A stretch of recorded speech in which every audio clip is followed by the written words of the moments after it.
আসসালামু আলাইকুম রহমতুল্লাহ। আমি ম্যাকডোনাল্ডস থেকে একটা অর্ডার দিচ্ছিলাম 11টা বাজে। ওইখানে আজকে বৃহস্পতিবার থাকার কারণে অনেক জ্যাম ছিল রেস্টুরেন্টে, তাই অর্ডার দিতে দিতে প্রায় 1 ঘন্টা লাগছে। পরে আমি অর্ডার নিয়ে কাস্টমারের বাসায় যাওয়ার সাথে সাথে আমার অর্ডারটা অটোমেটিক ক্যান্সেল হয়ে গেছে।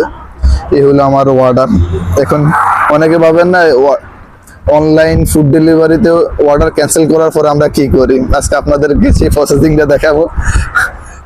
অর্ডার ক্যান্সেল হওয়ার পরে আমরা কি করি, চলো আমরা এখন ম্যাকডোনাল্ডসের বাজার দেখেন আমরা এটা কই জমা দিব অর্ডারটা আপনাদেরকে দেখাই।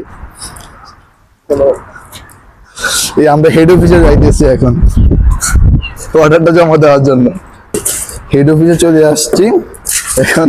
এটা আমাদের হেড অফিসের ম্যানেজার, এই আমাদের হেড অফিসের ম্যানেজার। এখন দেখেন অর্ডারটা কি করে, উনি কিভাবে কি করে দেখেন। শুরু করেন আমরা যে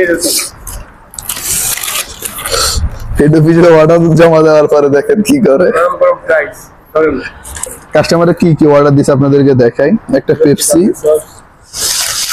চস, fries, 6 piece nuggets 6 piece nuggets, আর কি আছে, আর একটা বার্গার আছে লেগ চিকেন বার্গার, আর একটা বার্গার, বাস এগুলাই। একটা দুইটা সস একটা স্ট্র বাস এগুলো। এখন হেড অফিসে জমা দেওয়া কমপ্লিট। ওকে, আল্লাহ হাফেজ, আসসালামু আলাইকুম।